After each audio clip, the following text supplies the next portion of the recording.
I never planned to become the kind of woman who double-checked her texts at 2 a.m.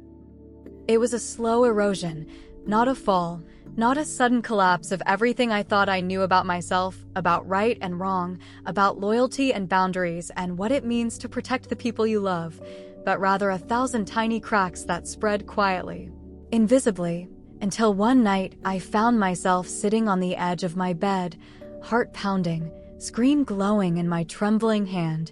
rereading a conversation that shouldn't have existed, feeling a sick, giddy flutter of something I didn't want to name, because naming it would make it real, and real was something I could not afford, not now, not ever, and yet even as my mind screamed at me to stop, to delete, to forget, my fingers hovered traitorously over the keyboard, caught somewhere between horror and hunger, and in that suspended breath of a moment, I felt the life I had so carefully constructed tilt and shudder and begin to slide, slow and silent and unstoppable.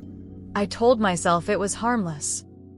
I told myself it was normal, the way we laughed together, the way he seemed to seek me out when he needed advice or comfort, the way he looked at me not with the detached politeness I had expected, but with something warmer, heavier.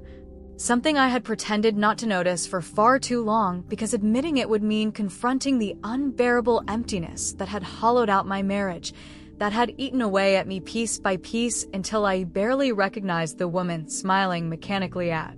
family dinners, barely felt the faint brush of my husband's hand in passing, barely registered the dull monotony of a life that looked so perfect from the outside but was, in truth, a mausoleum, a museum of broken dreams. And he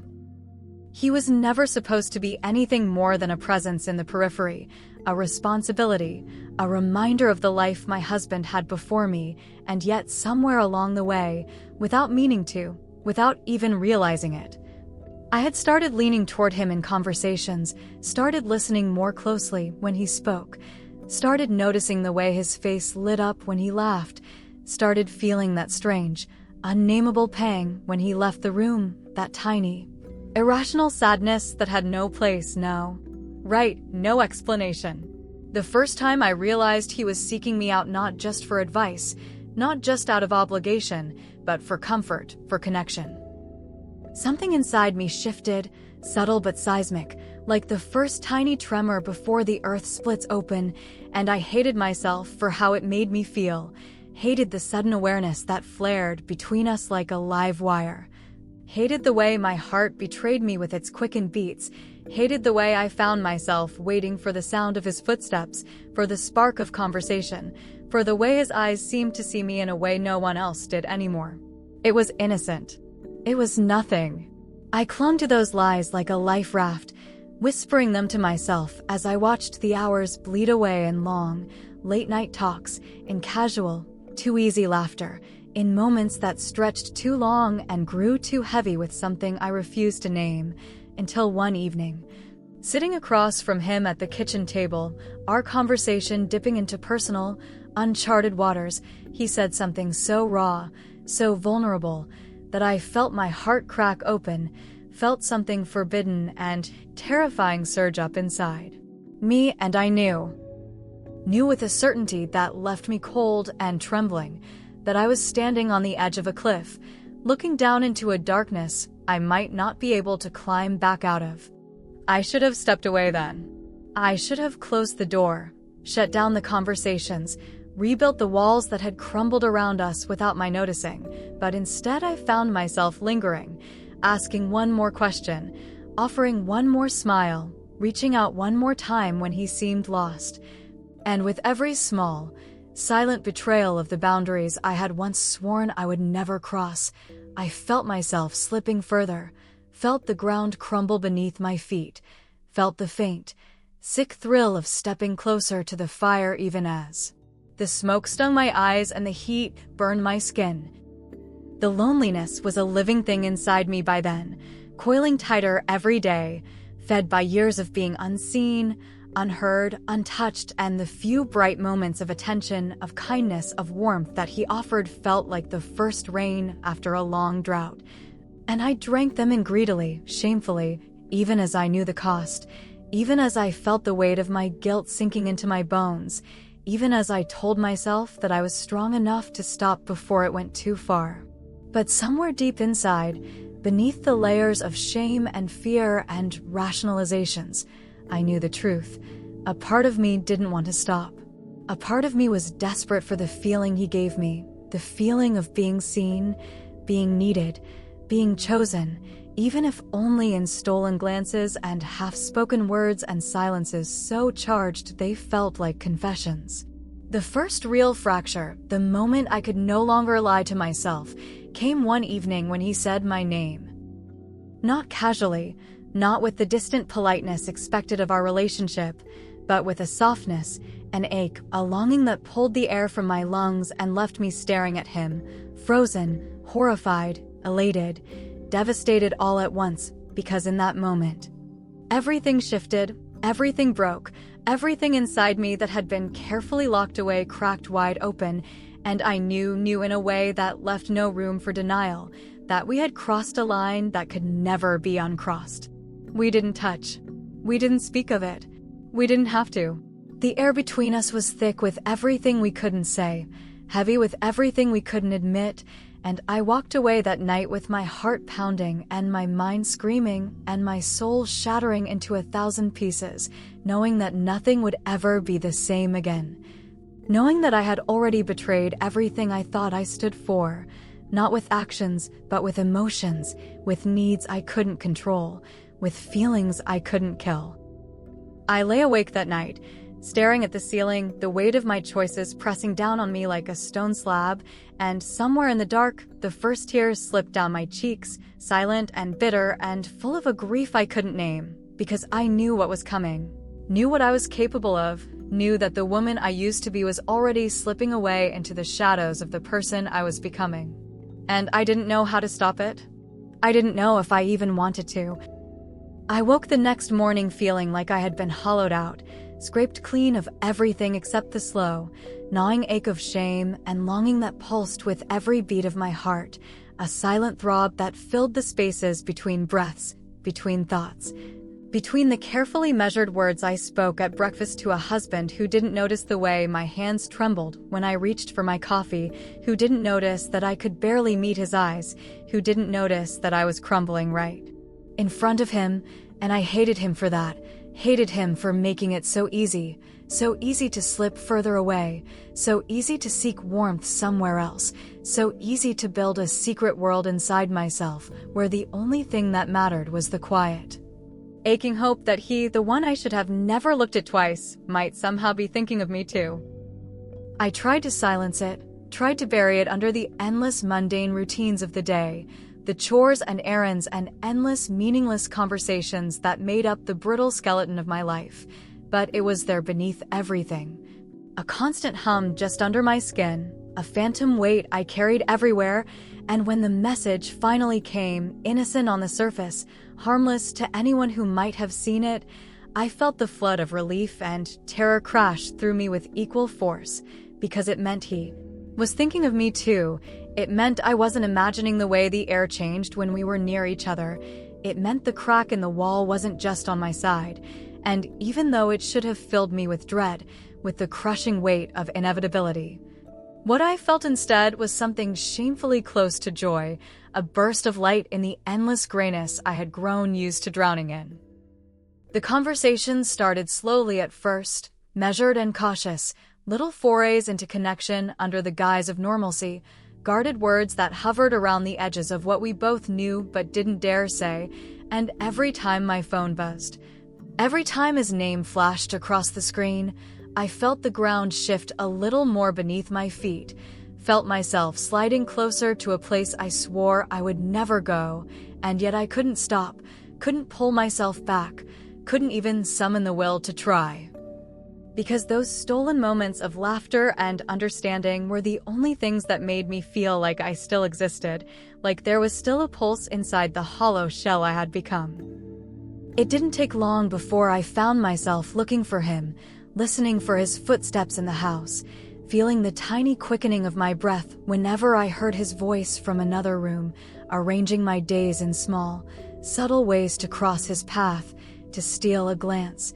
A smile, a conversation, anything to keep the fragile thread between us from breaking, anything to stave off the unbearable return to the nothingness that waited for me when he wasn't there. And every time our eyes met, every time a conversation stretched a little too long, every time I laughed a little too easily, I felt another stitch in the fabric of my old life snap and fall away. The first time he complimented me, really complimented me, not in the offhand way one might praise a friend or a family member, but in a way that made my heart trip and stumble in my chest. I wanted to believe it meant nothing, that he didn't mean it the way my traitorous mind wanted to believe he did, but the way he looked at me, the way his voice softened around the words, the way the silence afterwards stretched taut and humming between us told me otherwise, and I carried that moment with me like a talisman, turning it over and over in my mind during sleepless nights, tracing the edges of it like a wound I couldn't help but press. We started messaging more often, conversations slipping easily from day into night, growing longer, deeper, heavier, each word another step down a path neither of us should have even been looking at, let alone walking, and I told myself it was still innocent. Still harmless, because nothing had happened, no promises, no declarations, no lines crossed that couldn't be explained away, but I knew, deep down where the lies couldn't reach, that the betrayal had already taken root, not in actions but in intentions, not in touches but in thoughts, and those thoughts had become the axis around which my days spun. I found myself telling him things I didn't tell anyone else, things I hadn't even admitted to myself, confessing the small, sharp sorrows of my life, the moments of loneliness and failure and regret that had accumulated like dust in the corners of my soul.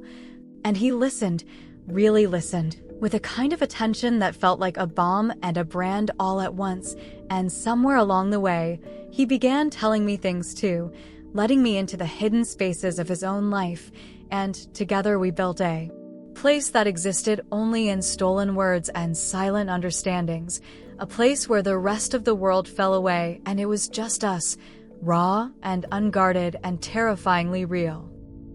The first night we messaged until dawn. I lay in bed afterwards staring at the ceiling, the soft blue glow of the early morning light creeping in around the curtains, feeling more alive and more hollow than I ever had before, the high of connection warring with the deep, gnawing guilt that curled in my gut like a living thing, and I knew, with a clarity that left me breathless and broken, that there was no going back, that the life I had known, the woman I had been, was already slipping through my fingers like water. I told myself I could stop any time I wanted. I told myself we hadn't done anything wrong. I told myself lies so thick and sweet they almost drowned out the truth, almost, but not quite, and every time I heard his name, every time I saw his face, every time I felt the ghost of his laughter lingering in the empty spaces of my house,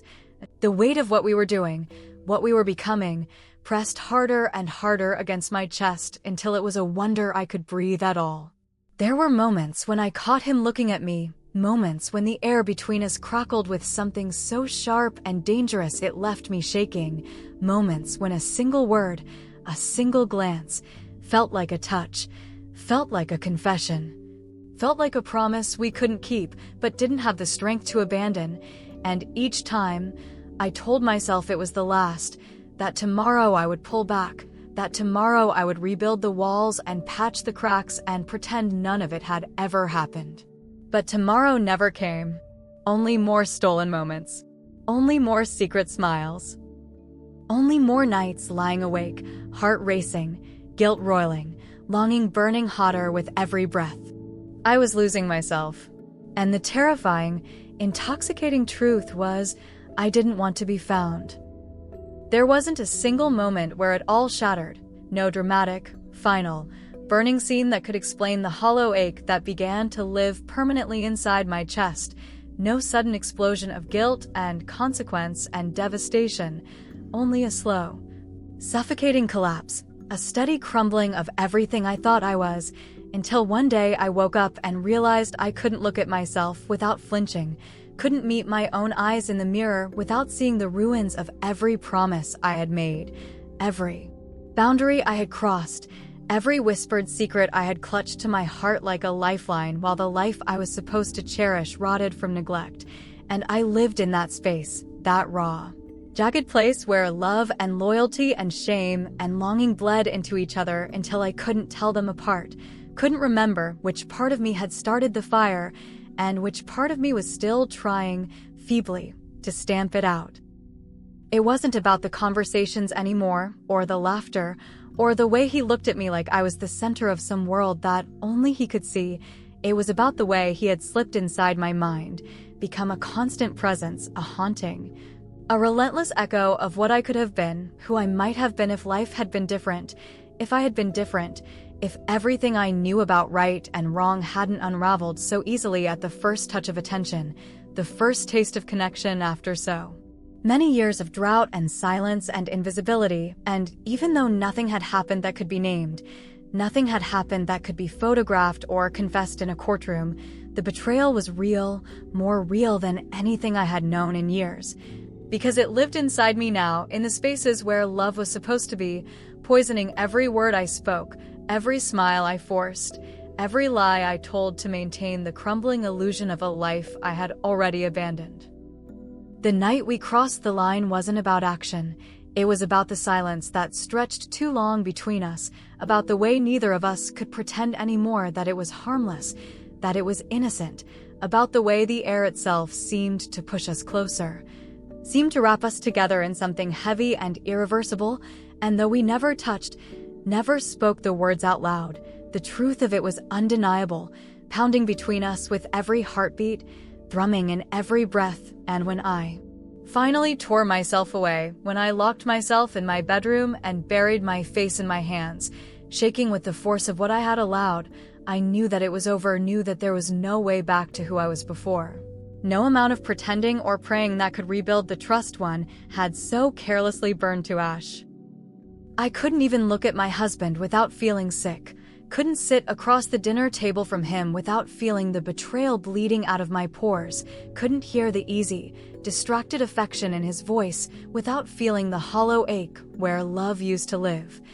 And I wanted to scream, to confess, to tear it all down so I wouldn't have to carry the weight of the lie anymore. But the fear was stronger, the shame was stronger, the desperate, pathetic hope that maybe if I just stayed silent long enough, the guilt would harden into something manageable, something I could live with, was stronger. But it didn't. It only grew. It infected everything. Every look, every word, every moment of silence stretched into an endless, suffocating indictment, and I lived with it like a second skin, a shadow that clung to me even in sleep. A ghost that whispered in my ear that nothing I did now would ever be enough to make it right. He pulled away after that night. Whether out of guilt or fear or mercy, I'll never know, and the distance between us grew, but it didn't ease the ache, didn't stop the nights I spent staring into the darkness, fingers twitching toward my phone, heart clenching at every silence, mind endlessly replaying every word, every glance, every moment we had shared, wondering if he thought of me too, wondering if he hated himself the way I hated myself, wondering if he missed the weight of my attention the way I missed his. I built walls around my shame, brick by agonizing brick, smiling more brightly, speaking more lightly, performing the role of wife and mother and woman who had it all together with a desperation that felt like it might crack my ribs from the inside out. And every day the performance grew harder. Every day the truth pressed harder against the inside of my chest, begging to be released, to be named, to be punished, and every day I silenced it, buried it deeper until the only thing left was a numb, gray haze where feeling used to be. I stopped checking my phone at night. I stopped glancing across rooms hoping to meet his eyes. I stopped allowing myself even the luxury of remembering what it felt like to be seen, to be wanted, because the memories were knives, sharp and bright and impossible to survive, and it was easier to live in the blankness, to lose myself in routines and obligations and the steady, mechanical ticking of a life that no longer felt like it belonged to me. Sometimes, when I'm alone, I wonder what it would have been like if I had turned away that night, if I had chosen differently, if I had clung to my vows with the same ferocity I once clung to the fantasy of escape. But the truth is, I know deep down that the cracks had started long before him, long before the first smile, the first conversation, the first moment of betrayal, and that knowledge is the cruelest cut of all, that I was already broken, already lost, already waiting for someone, anyone, to offer me a reason to fall. He was just the first one who saw it. And now all that remains is this, the echo of a life I can never fully inhabit again, the heavy, relentless weight of a guilt I can never fully atone for, the silence between my husband and me growing wider and colder with every passing day, and a hollow, aching emptiness where love used to live. I am not who I was. I am not who I wanted to become. I am just a woman sitting in the ruins of her own choices, pretending the dust in her throat is not the taste of her own destruction, pretending that silence is peace, pretending that forgetting is healing, pretending that someday, somehow, she will wake up and not feel like a stranger in her own skin. But the truth is, I don't believe that day will ever come. Some lines, once crossed, never let you come home again. And maybe the cruelest P, knowing that part of me is still standing there, at the edge of that moment, heart pounding, hope burning, ready to fall.